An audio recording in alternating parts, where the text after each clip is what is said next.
പാപം കുറെ പ്രവൃത്തികളിൽ മാത്രം വെളിപ്പെട്ട് വരുന്ന, വല്ലപ്പോഴും ഒക്കെ പുറത്തു വരുന്ന ഒരു സാധനമായിട്ട് നിങ്ങൾ ചിന്തിക്കരുത്. മനുഷ്യൻ പാപിയാണെന്ന് പറയുമ്പോൾ അതൊരു പ്രകൃതമാണെന്ന് നമ്മൾ ചിന്തിക്കണം.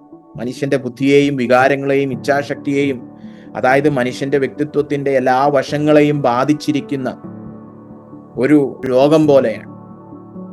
അതിനാൽ തന്നെ ഒരു വിശുദ്ധ ദൈവത്തിന് മുന്നിൽ പ്രശംസിപ്പാൻ തക്കവണ്ണം ആർക്കും ഒന്നും ചെയ്യാൻ കഴിയില്ല. നമ്മുടെ പ്രകൃതം ഇങ്ങനെ ആയതുകൊണ്ടാണ് നമുക്ക് പ്രവൃത്തികളാൽ ഒന്നും ചെയ്ത് ദൈവത്തെ പ്രസാദിപ്പിക്കുന്ന പരിപൂർണ നീതി നമുക്ക് കാഴ്ചവെക്കാൻ കഴിയാത്തത്. നിങ്ങളൊരു പാപിയാണെന്ന് വിശ്വസിക്കുന്നുണ്ടോ? പാപത്തിന്റെ യഥാർത്ഥ അർത്ഥത്തിൽ അതിന്റെ വ്യാപ്തി, വചനപരമായുള്ള വ്യാപ്തിയൊക്കെ മനസ്സിൽ വെച്ച് നിങ്ങളൊരു പാപിയാണെന്ന് വിശ്വസിക്കുന്നുണ്ടോ?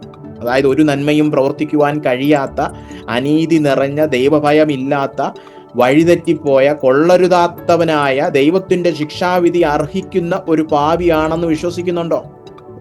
ഞാൻ ഒരു പാപിയാണെന്നൊക്കെ ചുമ്മാ പറയാം. എന്താ അതിന്റെ അർത്ഥം? ഒരു നന്മയും പ്രവർത്തിക്കുവാൻ എന്നെ കൊണ്ട് കഴിയത്തില്ല. ഞാൻ അനീതി നിറഞ്ഞ ഒരു പ്രകൃതമുള്ളവനാണ്. എനിക്കൊരു ദൈവഭയവുമില്ല.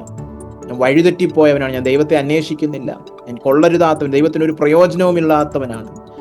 വരുവാനിരിക്കുന്ന ദൈവത്തിന്റെ ശിക്ഷാവിധി അർഹിക്കുന്ന വ്യക്തിയാണ് എന്നൊരു തുറന്ന സമ്മതം നടത്താൻ നിങ്ങൾ തയ്യാറാണോ?